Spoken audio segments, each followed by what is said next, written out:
Salut à tous, j'espère que vous allez bien. Donc alors aujourd'hui, pardon, moi, hello everyone. Alors aujourd'hui, on se retrouve pour une nouvelle vidéo qui j'espère va vous plaire. Alors je la sors un peu tard, désolé, pardonnez-moi. C'est sur un bilan de Goodwood Festival of Speed. Voilà, bon, actuellement on est le 7 et ça prend fin aujourd'hui, Goodwood, voilà. Donc, alors, Goodwood 2019, ça a été aussi un peu représenté par Aston Martin, mais on va pas en parler tout de suite. Là, on va parler de cette voiture qui est la De Tomaso P72, donc De Tomaso qui est revenu sur le marché.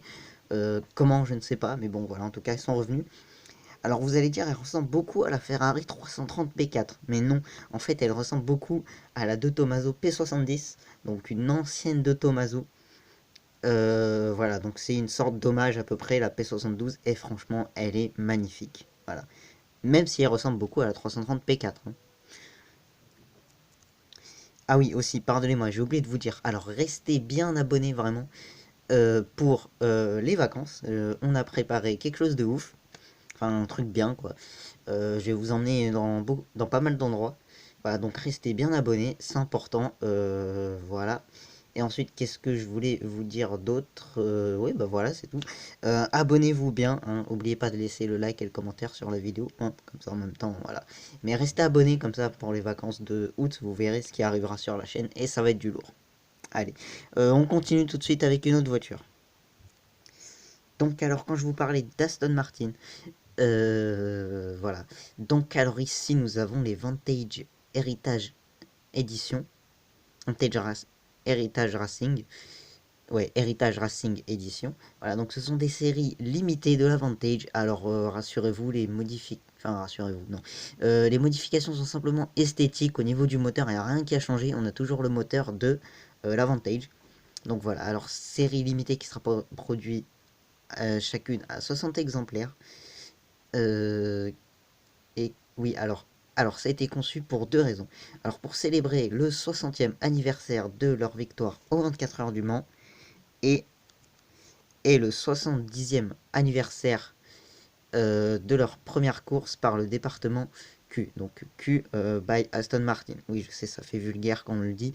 Je sais pas pourquoi ils ont choisi ça. Bon, bref. Donc alors ensuite, on va partir avec une autre voiture. Alors Radical nous a présenté la Rapture, donc une petite barquette avec des roues. Non, je plaisante. Donc en fait c'est une version un peu civilisée de la RXC. Donc alors à savoir qu'elle est homologuée route celle-ci. Voilà, je le dis. Alors, elle est motorisée par un moteur Ford qui développe 355 chevaux. Ça vous dit quelque chose? Eh oui, c'est le moteur de la Ford Focus RS. Où ils ont rajouté 5 chevaux. Voilà. Alors ça nous donne quand même une Vmax de 265 km/h et un 0 à 100 abattu en 3 secondes. Et pour le poids, bien évidemment, il doit faire moins d'une tonne, mais là, je ne l'ai pas noté. Voilà, j'ai oublié. Alors ici, on avait une exclusivité à Goodwood. On avait une apparition en public de la Lamborghini SC18 Alston. Alors à savoir, elle a été faite, c'est un exemplaire unique qui a été fait pour un client. Alors comme ça, je sais pas si Lamborghini a révélé le nom de ce client ou pas, je ne sais plus, je m'en rappelle plus du tout. D'ailleurs, je pensais que ce serait pas mal aussi un jour de vous faire une vidéo sur les Lamborghini uniques. Ah oui, et aussi, je voulais rajouter quelque chose. Aussi, il y a pas longtemps, il y a eu le concours d'élégance de Chantilly près. Oui, le concours d'élégance de Chantilly, on s'en fout. Le concours d'élégance de Chantilly, voilà. Et juste pour ceux que ça intéresse, la gagnante était une McLaren Speedtail, que j'aime pas énormément, à part le niveau design, que je trouve magnifique. Mais voilà. D'ailleurs aussi, ce serait pas mal de vous faire une vidéo sur les voitures un peu ratées des années... Enfin, ratées. Pas vraiment, mais qui ont quelques défauts, on va dire, sur les voitures les plus récentes. Voilà, donc ce serait pas mal de faire ces deux types de vidéos, ce serait sympa. Dites-moi ce que vous en pensez en commentaire. Donc la SC18 Alston, pardonnez-moi, je reviens en performance, qui développe 770 chevaux et qui dispose d'un V12 de 770 chevaux. J'en ai pas relevé plus. Alors on a pu apercevoir aussi une nouveauté du côté du constructeur BAC, si vous préférez. Ouais, BAC, ouais. Alors c'est la BAC Mono R, voilà. BAC, mono R, enfin je sais pas, j'hésite un peu, BAC, BAC, je sais pas, bon bref, la mono R, alors qui est plus légère que la BAC mono qu'on connaît tous, hein, la version normale, hein, qui dispose de 25 kg en moins quand même. Alors elle est motorisée par un 2,5 litres de 340 chevaux, ce qui est déjà pas mal, et bien qu'elle fasse moins d'une tonne, hein, c'est comme la radicale, elle fait moins d'une tonne, j'ai pas relevé combien, voilà, j'étais un peu feignant sur ce coup-là.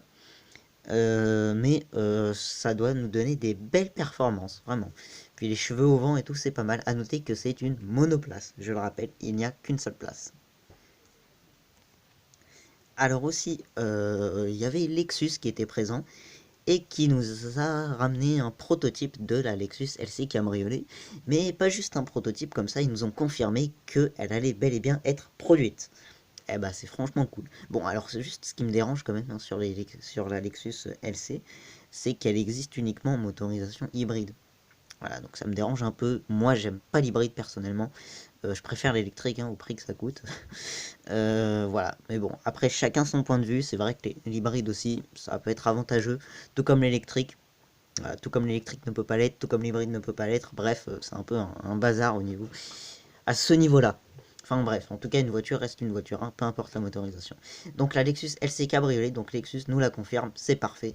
Elle avait été présentée sous forme de prototype, je vous en avais parlé, c'était où? C'était à Genève je crois, je m'en rappelle plus trop mais bon, voilà. Donc elle sera bel et bien produite pour les amoureux de Lexus. Alors on a aussi pu voir la Honda e-prototype à Goodwood. Alors il s'avère qu'elle aura une bonne autonomie déjà, je me rappelle plus combien, mais et aussi qu'elle aura 150 chevaux, voire un peu plus. Donc c'est pas mal pour franchement pour une voiture électrique, c'est plutôt pas mal. 150 chevaux chez les voitures électriques, citadine en particulier, hein, parce que la Tesla Model S, ça compte pas, hein, on a les 400 chevaux facilement, mais voilà. C'est déjà pas mal, donc elle aura 150 chevaux ou plus, je ne sais pas. Mais voilà, et franchement, moi je suis impatient à peu près de sa sortie. Parce que déjà, bah, elle va rivaliser avec la i208, ce qui est déjà pas mal. Et, oui, et avec la i208, voilà. Je ne vais pas rajouter de bêtises derrière. Donc voilà pour la Honda i prototype. Alors on a aussi pu voir ouais, une limousine Bentley qui a été renouvelée. Il s'agit de la Continental Flying Spur, donc la version berline de la célèbre Continental. Donc alors, la Continental, elle est motorisée par la même motorisation que la Continental coupée, donc avec un moteur qui développe 635 chevaux, en 0 à 100 abattu en 3 secondes 6, 333 km/h en vitesse de pointe et compter plus de 200 000 euros, sans les options. Voilà. Donc voilà pour cette Continental Flying Spur que je trouve vraiment magnifique. Vraiment, j'adore. Donc en fait, c'est tout simple, hein. Voilà, vous prenez la nouvelle Continentale, hein, que vous élargissez. Enfin, que vous... Comment dire? Ah, je perds mes mots. Bref, c'est pas grave. Donc que vous agrandissez, voilà, c'est ça que je cherchais. Que vous agrandissez, que vous rendez plus longue, et voilà, vous avez la euh, Continental Flying Spur. Et puis au niveau de l'arrière aussi, on a un joli travail qui a été fait. Attendez, je vais vous montrer une photo de l'arrière. Vous voyez ou pas? Je trouve ça très sobre, très propre. Et c'est vraiment cool de la part de Bentley de faire un truc comme ça. Je trouve ça très, bon, très propre en fait. Voilà. Ça fait un peu, je sais pas, ça fait un peu style Bentayga. Mais je trouve ça très propre et c'est franchement cool parce qu'aujourd'hui sur les berlines, les feux, on nous fait des trucs trop luxueux. J'ai envie de dire. Et puis là, bah, ouais, c'est nickel. Voilà. Donc voilà, on va pas s'éterniser sur l'arrière de cette Bentley. Alors ça a été aussi l'occasion de voir la mini JCW GP, donc John Cooper Works GP. Donc une mini de 300 chevaux, de un peu plus de 300 chevaux. Vous avez peut-être pu en entendre parler car elle a été dévoilée pour la première fois sous forme de concept. Oui, c'était la mini. Bon bref, c'était la JCW concept quoi. Voilà, donc vous vous rappelez gris, il y avait du gris et du rouge dessus. Voilà, c'était pas de série, elle avait été dévoilée à Los Angeles, si je me trompe pas. Et donc elle est bel et bien confirmée à Goodwood. Voilà, donc là on a la version finale de série, mais elle est encore camouflée. Alors à rappeler que Cette mini JCW GP sera limitée à 3000 exemplaires, qu'elle dispose d'un 2 litres 4 cylindres de 300 chevaux, voire peut-être un peu plus parce que franchement on n'est pas très sûr, mais bon en tout cas 300 chevaux c'est franchement pas mal. Je connais pas beaucoup de citadines sportives avec un peu plus de 300 chevaux et c'est franchement pas mal. D'ailleurs dans la même catégorie, ouais. Bon non bref je vais pas rentrer dans un sujet parce que j'hésitais à dire si on pouvait comparer une Mini avec une Clio ou avec une Mégane.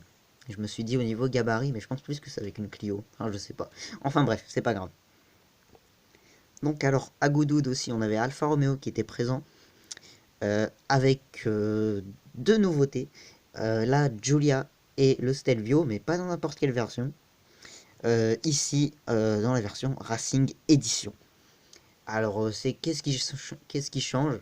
Bah, c'est tout simplement bah, la peinture, hein. La peinture, on peut voir qu'au niveau du toit, c'est rouge. On distingue un peu le logo Alfa Romeo. Voilà. Sinon, une peinture majoritairement blanche. Et puis en rouge vers le haut. Alors, sous le capot, ce qui change, c'est juste qu'on a 520 chevaux. Donc, c'est 10 de plus que les versions quadrifoglio de ces deux monstres. Donc, voilà. Puis, franchement, c'est. Je voulais juste préciser quelque chose. C'est vachement équitable parce que ces voitures, si vous les prenez en version quadrifoglio, donc à savoir 510 chevaux, par exemple, je regardais pour la Giulia Quadrifoglio, qui dispose de 510 chevaux. Eh ben, elle coûte moins de 100 000 euros. C'est un truc de fou, une voiture de plus de 500 chevaux pour moins de 100 000 euros. Eh ben, je trouve ça vachement rentable quand même. Donc, la Giulia Quadrifoglio, c'est un bon investissement, je trouve, franchement. Bon, après, voilà. Mais franchement, c'est plutôt pas mal parce qu'aujourd'hui, les voitures de plus de 500 chevaux à moins de 100 000 euros, c'est très rare, hein. En fait, ça s'appelle de l'occasion. Mais voilà. C'est. Ouais, non, vraiment. C'est plutôt rare. Donc, voilà. Voilà. Donc, sur ce, on va passer à deux autres modèles qui nous viennent du même constructeur, mais qui est allemand cette fois-ci. Alors, on a aussi pu voir la nouvelle M135i, donc qui dispose d'un moteur de 306 chevaux. Donc, c'est exactement la même puissance que la Mercedes classe A35 AMG. Après, reste à voir au niveau du prix, je sais pas si c'est pareil. Bon, alors celle-là, on me dit qu'elle fait 5. Enfin, on me dit. Enfin, je sais pas pourquoi, j'ai l'impression de me sentir journaliste. Enfin, alors j'ai noté son prix, c'est 54 500 euros. Tout ça, je pense que c'est sans les options, hein, bien évidemment. C'est pas la version la plus haut de gamme de la M135i, mais voilà. Donc c'est la version la plus puissante de la M130 de la série 1. Ouais, voilà, c'est la version la plus puissante de la série 1. Voilà. Ensuite, on va passer à un autre véhicule. Alors, qui n'est pas nouveau. Vous en avez sûrement entendu parler, mais j'en ai pas parlé sur ma chaîne. Donc, c'était l'occasion pour moi d'en parler. Voilà, je voulais bien évidemment parler de celle-ci. Peut-être que vous pensez à une autre voiture, je ne sais pas. La BMW M8. Donc, alors, qui est déclinée en deux versions, hein, dans la version coupé et la version cabriolet. Alors, à savoir, la BMW M8 dispose de 600 chevaux et la M8 Compétition 825 chevaux. Pardonnez-moi, 625 chevaux, oui, pardonnez-moi. J'avais un peu mal écrit, donc 825 ce sera un peu trop. Enfin bref.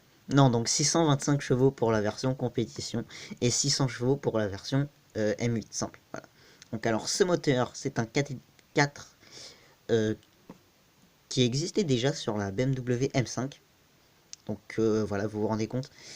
Bah voilà. Donc sur ce, on va se quitter en espérant que la vidéo vous a plu. N'hésitez pas à lâcher un like, à vous abonner, à commenter et à partager. Comme ça aussi, si vous vous abonnez, vous louperez pas le programme des vacances, qui j'espère va bien se dérouler, hein.